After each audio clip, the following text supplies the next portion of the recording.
O Senhor esteja convosco. Ele está no meio de nós. Proclamação do Santo Evangelho de Nosso Senhor Jesus Cristo segundo São Mateus. Glória a vós, Senhor. Naquele tempo, dirigindo-se Jesus aos chefes dos sacerdotes e aos anciãos do povo, disse-lhes: Escutai esta outra parábola. Certo proprietário plantou uma vinha, pôs uma cerca em volta, fez nela um lagar para esmagar as uvas e construiu uma torre de guarda. Depois arrendou-a a vinhateiros e viajou para o estrangeiro. Quando chegou o tempo da colheita, o proprietário mandou seus empregados aos vinhateiros para receber os seus frutos. Os vinhateiros, porém, agarraram os empregados, espancaram a um, mataram a outro e ao terceiro apedrejaram. O proprietário mandou de novo outros empregados em maior número do que os primeiros, mas eles os trataram da mesma forma. Finalmente, o proprietário enviou-lhes o seu filho, pensando: ao meu filho eles vão respeitar. Os vinhateiros, porém, ao verem o filho, disseram entre si: este é o herdeiro. Vinde, vamos matá-lo e tomar posse da sua herança.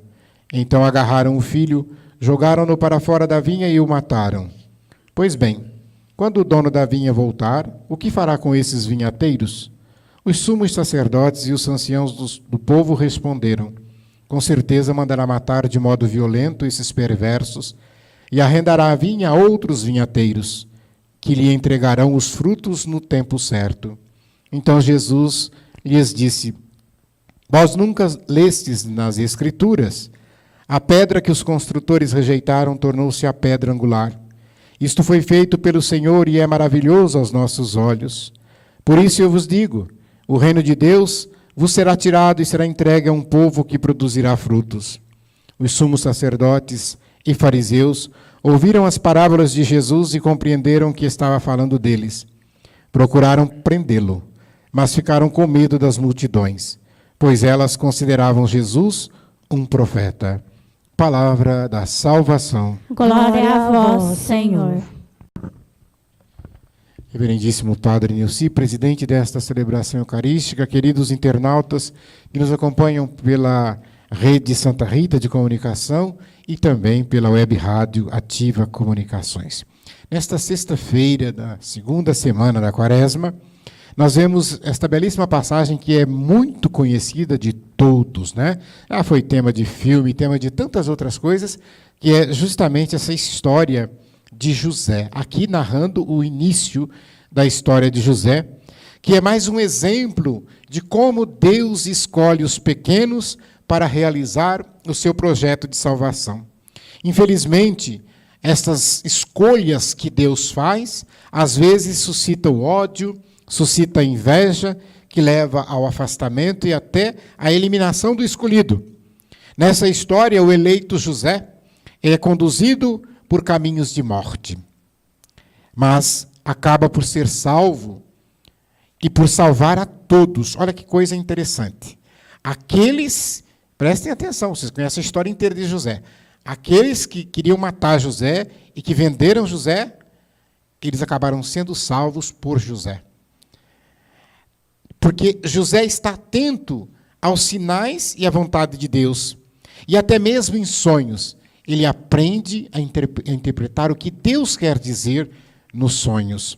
Em relação aos sonhos, é bom nós dizermos que a gente pode sonhar dormindo. Fala, sonhar todo mundo pensa, né? A gente sonha quando dorme. E, aliás, todos os dias nós sonhamos. O que acontece é que quando nós acordamos, nem todos os dias a gente lembra o sonho. Mas, quando sonhamos dormindo, Deus também pode falar conosco, assim como o inimigo ou nossa própria consciência. E por isto que muito cuidado nós devemos ter com aquelas pessoas que dizem interpretar sonhos. Tomem cuidado com isso, né? Tem muita gente aproveitando e até ganhando dinheiro com isso. Mas nós também podemos sonhar acordado. Aliás, nós devemos sonhar acordado. Ao longo da nossa vida, nós carregamos inúmeros projetos, que na verdade são sonhos. Aliás, quem nunca sonhou acordado? Todos nós sonhamos.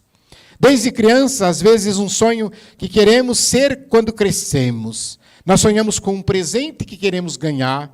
Nós sonhamos a ter uma vida diferente. Sonhar é uma capacidade humana de se projetar no futuro, de antecipar, de imaginar aquele momento, sempre na perspectiva de atingirmos aquele ideal. Por isso que também sonhar é uma maneira de mostrar a nós mesmos que estamos presentes a este mundo e que podemos construir caminho para alcançar estes sonhos. A própria Bíblia conta inúmeras histórias de homens e mulheres que tiveram sonhos e que estes sonhos nutriram essas pessoas durante toda a vida com uma coisa muito importante, a esperança. Porque aquele que sonha, ele vive na esperança de concretizar este sonho. E muitos que não sonham não têm esperança. Por exemplo, Abraão e Sara. Eles tinham o desejo de serem pais. E Deus coloca no coração de Abraão o sonho de ser pai de uma nação. Moisés tinha o sonho de que seu povo um dia se tornasse livre. Mas ele não sabia como libertar. E aí Deus coloca nas mãos de Moisés a missão de ser o libertador no Egito. O povo de Deus sempre teve o sonho de uma terra, e Deus os conduziu através das mãos de Josué para guiar o seu povo à terra. Percebam quantos sonhos fazem parte do coração do ser humano. José, ele nutre no seu coração um sonho pessoal, como de muitos rapazes da sua época. Ele deseja encontrar uma esposa, ter com ela inúmeros filhos, garantir a posteridade do seu nome. Mas os planos de Deus eram outros planos para José. E ele colocou os planos dele, humanos, de lado, para abraçar o coração, abraçar, melhor dizendo, o sonho que Deus tinha para ele. E aí nós sabemos o final dessa história, né? Porque ele vai ser o pai adotivo de Jesus. O Evangelho, quando fala que aquele que fora rejeitado pelo ser humano, o Pai o constituiu como pedra angular da salvação. Imaginemos na nossa comunidade como vinha do Senhor, que Deus colocou sob os nossos cuidados para nós administrarmos.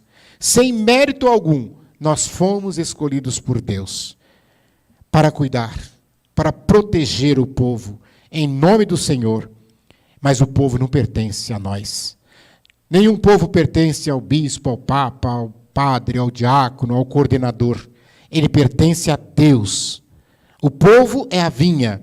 E a parábola de hoje denuncia aqueles que querem se apossar da vinha, tirar proveito da vinha. Ao invés de produzir frutos, agem como donos. E às vezes até impede que as pessoas produzam frutos. José, na história que nós vimos, ele não era nem o primogênito.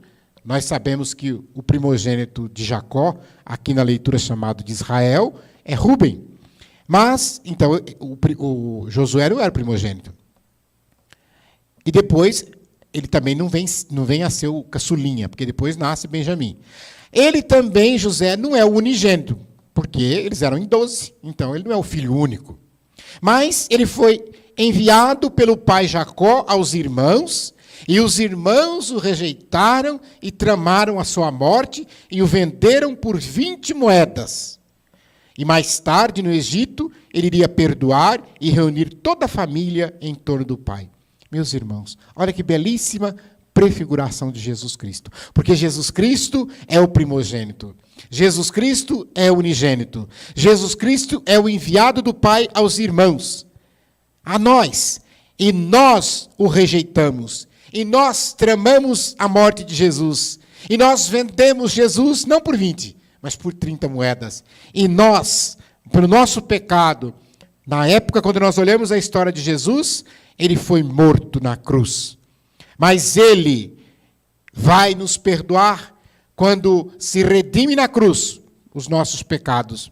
Ele vai ressuscitar e ele vai nos reunir ainda todos juntos em torno do Pai. Olha que bonito, como José reuniu todos os irmãos em torno do seu pai Jacó, já na velhice, Jesus vai reunir todo esse povo de Deus que caminha peregrino na terra em torno do Pai.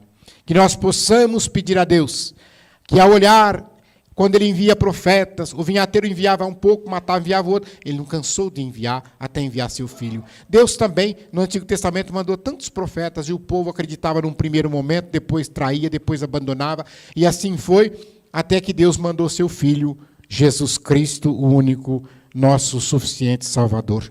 Que nós possamos pedir nesta quaresma, que tenhamos sonhos, sonhos de liberdade, sonhos de salvação, sonhos de paz, sonhos de fazer de Jesus o nosso único e suficiente Salvador.